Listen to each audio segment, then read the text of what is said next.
গত রাতে আমার টুইটার অ্যাকাউন্ট হ্যাক করে নোংরা একটা পোস্ট কোন একটা বিপদগামী দিয়ে বসেছে, আর এইটা নিয়ে কিছু মানুষ হই হই রই রই শুরু করে দিছে। হ্যাঁ, আমরা ডাকাত ধরে ফেলেছি। কোন জায়গা থেকে এটা করা হয়েছে এটা আমরা চিহ্নিত করে ফেলেছি। ইতিমধ্যে জাতির সামনে আমরা উন্মুক্ত করে দিয়েছি। একদম ফকফকা উজ্জ্বলভাবে আমরা জাতির সামনে এটা তুলে ধরবো। মনে রাখবেন, হাসিনার মতো ফ্যাসিস্টকে পরোয়া করি না, অন্য কোনো ফ্যাসিস্টকে পরোয়া করার কোনো প্রশ্নই উঠে না। আমরা ন্যায়ের পথে লড়াই করে যাব। 12 তারিখ সেই পরিবর্তনের দিন। আমরা আপনাদেরকে কথা দিচ্ছি, বুকের রক্ত দিয়ে ফেসিবাদ তাড়ানো হয়েছে, এই ফেসিবাদ বাংলাদেশে আর আসতে দেওয়া হবে না ইনশাল্লাহ। দুর্নীতিবাজ চাঁদাবাজদেরকে তাড়ানো হয়েছে, আগামীতেও ইনশাল্লাহ এটা নির্মূল করা হবে, আমরা আসতে দেব না। আসসালামু আলাইকুম ওয়া রাহমাতুল্লাহ। প্রিয় কাফরুলবাসী, আপনারা কেমন আছেন? আলহামদুলিল্লাহ, ওয়াসসালাতু ওয়াসসালামু আলা রাসূলিহিল কারীম ওয়া আলা আলিহি ওয়া সাহবিহি ওয়া আহলি বাইতি আজমাইন। আজকের এই নির্বাচনে পথসভার সম্মানিত সভাপতি, সভামঞ্চে বসা 11 দলীয় নির্বাচনী পক্ষের সম্মানিত নেতৃবৃন্দ, শহীদ পরিবারের সদস্যবৃন্দ, জুলাই যোদ্ধাবৃন্দ, আমার প্রাণপ্রিয় কাফরুল এবং মিরপুরবাসী ভাই এবং বোনেরা, মিডিয়ার বন্ধুগণ, আজান হয়ে যাবে, নামাজ হবে। আপনাদের সাথে ইনশাল্লাহ এটি শেষ দেখা নয়, দেখা হচ্ছে, দেখা আরও হবে ইনশাল্লাহ। আমরা একটা প্রত্যাশার বাংলাদেশ গড়তে চাই। কার প্রত্যাশা? এই শিশুদের প্রত্যাশা। এরা বড় হবে, মানুষ হবে, দেশের মুখ উজ্জ্বল করবে, দেশ গড়ার কারিগর হবে ইনশাল্লাহ। আমরা কার প্রত্যাশার বাংলাদেশ গড়তে চাই? আমার মায়ের প্রত্যাশার বাংলাদেশ গড়তে চাই।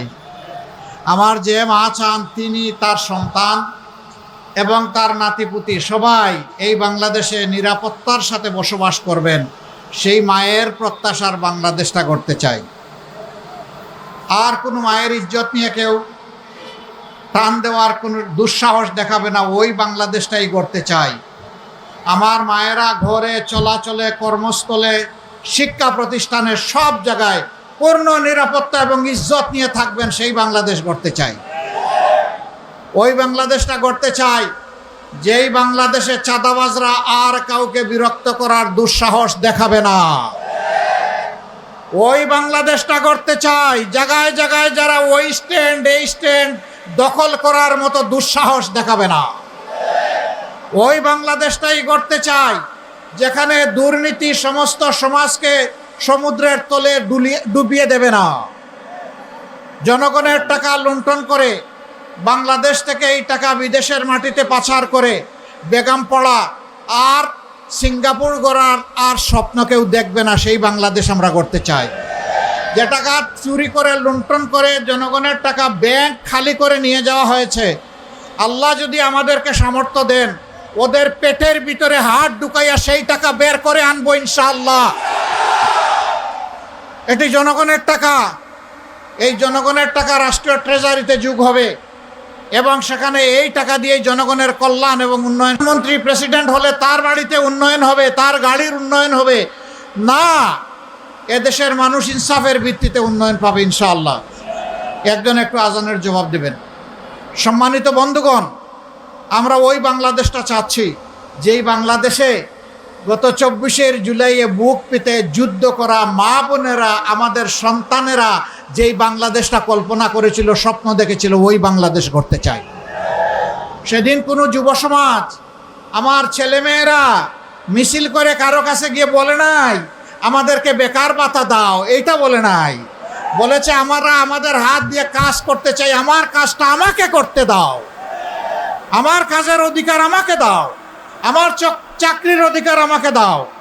আমরা কথা দিচ্ছি, ও যুব সমাজ, ও বন্ধুরা, তোমরা যে দাবি নিয়ে রাস্তায় নেমেছিলে, আল্লাহ আমাদেরকে বাঁচিয়ে রাখলে দেশবাসীর ভালোবাসায় এবং তাদের সমর্থন ভোটে আমরা যদি সরকার গঠনের সুযোগ পাই, ইনশাআল্লাহ এমন দেশ গড়ব যেটা তোমাদের হাতে তুলে দেব।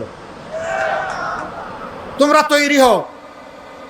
সেদিন তোমরা বাংলাদেশ নামক উড়োজাহাজের ককপিটে বসে ক্যাপ্টেনের দায়িত্ব পালন করবা, আর সেই উড়োজাহাজে আমরা প্যাসেঞ্জার সিটে বসে থাকবো ইনশাআল্লাহ। পিছন থেকে তোমাদেরকে শক্তি যোগাবো। সেই বাংলাদেশ আমরা গড়তে চাচ্ছি। আমাদের যুবকেরা বৈষম্যের বিরুদ্ধে আন্দোলন করেছে, বলেছিল ইউ ওয়ান্ট জাস্টিস। আমরা সব ক্ষেত্রে ন্যায় বিচার চাই। আমরা কথা দিচ্ছি ইনশাআল্লাহ বাংলাদেশে সেই ন্যায় বিচার কায়েম হবে। যে অপরাধ করলে আমার একজন সাধারণ বন্ধুর, শ্রমিকের, মজুরের যে অপরাধে বিচার হয়ে শাস্তি হবে, একই অপরাধ বাংলাদেশের প্রেসিডেন্ট, প্রধানমন্ত্রী, মন্ত্রী, এমপি কেউ করে কেউ ছাড় পাবেন না ইনশাআল্লাহ। একই বিচারের কূপ সবার উপরে পড়বে, সমানভাবে পড়বে। সেই বাংলাদেশ আমরা গড়তে চাই। এই বাংলাদেশ তারাই গড়তে পারবে যারা চাঁদাবাজি করে না, মানুষকে কষ্ট দেয় না, মা বোনের কাপড় খুলে নেওয়ার হুঙ্কার দেয় না, যারা মা বোনের গায়ে হাত তুলে না, যারা মা বোনদেরকে নিজের মা হিসাবে সম্মান করতে জানে, তারাই পারবে আগামীর বাংলাদেশ গড়ে দিতে ইনশাআল্লাহ।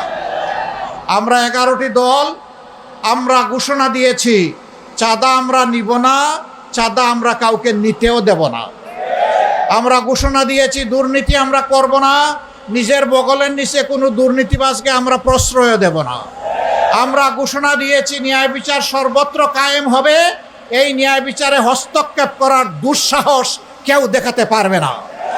আমরা ঘোষণা দিয়েছি 24-এর যে উত্থান হয়েছিল, যে উত্থানে সমস্ত আবর্জনা বেসে গিয়েছে, সেই 24-এর যে দাবি, সেই দাবি পূরণের জন্য আগামী নতুন বাংলাদেশ চাই। সেই নতুন বাংলাদেশের জন্য আমরা গণভোটে হা দিতে চাই। গণভোটে হা দেওয়ার মানে হলো ফেসিবাদ আর ফিরে আসবে না। গণভোটে হা দেওয়ার মানে হলো পরিবারতন্ত্র ভেঙে চুরমার হয়ে যাবে। গণভোটে হা মানে হচ্ছে রাজনীতির আর কোনো জমিদারি চলবে না, রাজনীতি হবে জনগণের রাজনীতি।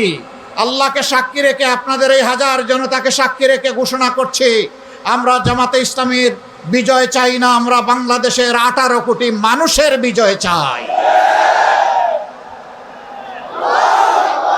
18 কোটি মানুষের বিজয় যেদিন হবে, আমাদের রাজনীতি সেদিন সার্থক হবে ইনশাআল্লাহ। একদল লোক এখনই কি করছে আপনারা দেখতে পাচ্ছেন। এদের হাতে দেশের দায়িত্ব দিলে এই দেশের কোনো অস্তিত্ব এরা রাখবে না।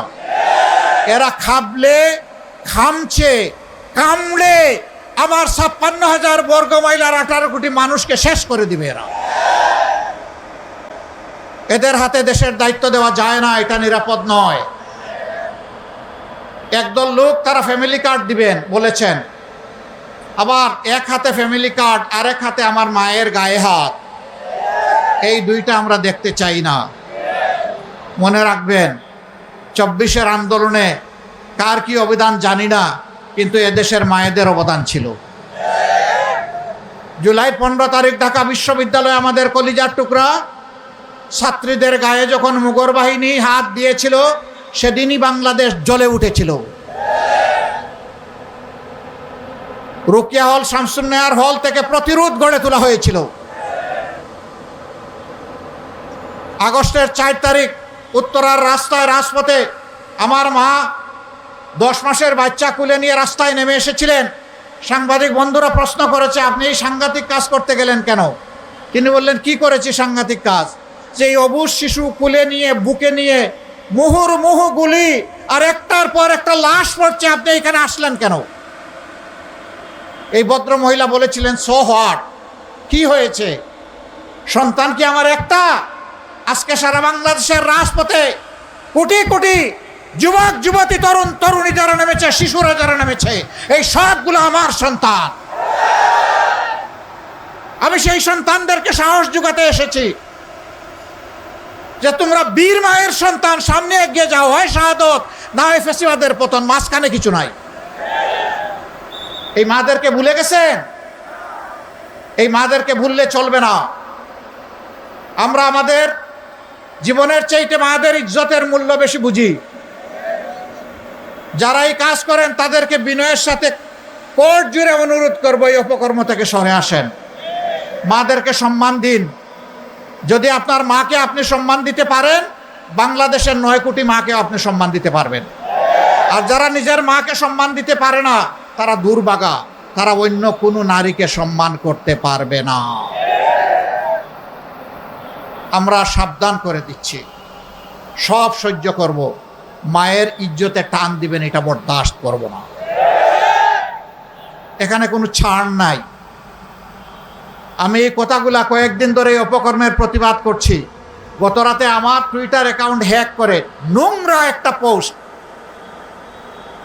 কোন একটা বিপদগামী দিয়ে বসেছে, আর এইটা নিয়ে কিছু মানুষ হই হই রই রই শুরু করে দিছে। হ্যাঁ, আমরা ডাকাত ধরে ফেলেছি। কোন জায়গা থেকে এটা করা হয়েছে এটা আমরা চিহ্নিত করে ফেলেছি। ইতিমধ্যে জাতির সামনে আমরা উন্মুক্ত করে দিয়েছি। একদম ফকফকা উজ্জ্বলভাবে আমরা জাতির সামনে এটা তুলে ধরব। মনে রাখবেন, হাসিনার মতো ফ্যাসিস্টকে পরোয়া করি না, অন্য কোনো ফ্যাসিস্টকে পরোয়া করার কোনো প্রশ্নই উঠে না। আমরা ন্যায়ের পথে লড়াই করে যাব।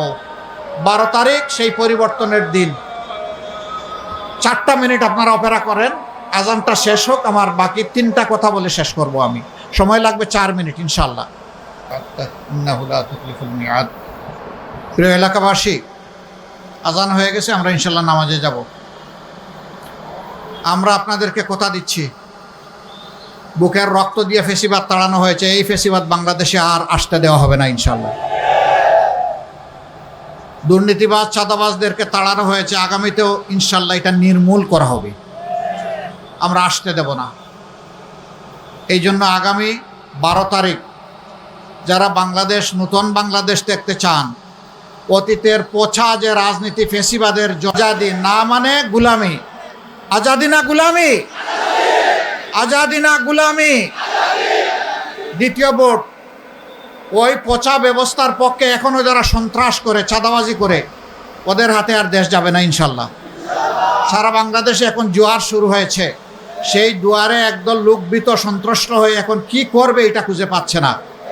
আজকে মিথ্যাচার, মিথ্যা প্রপাগান্ডা, এখানে হামলা ওখানে হামলা, এবং আমার একজন সহকর্মীকে শেরপুরে 4 দিন আগে খুন করা হয়েছে, আপনারা জানেন। আমি আজকে সেখানে গিয়েছিলাম, তার কচি বাচ্চাকে যখন তুলে নিয়েছি, আমার বুকে মুখে কোনো ভাষা ছিল। এরা কত বেপরোয়া, একটা ক্ষমতার জন্য পাগল হয়ে গেছে। পাগল হয়ে লাভ নাই। মাঘ মাস, মাথা ঠান্ডা রাখো, চৈত মাস আসতেছে, তখন গরম করিবে।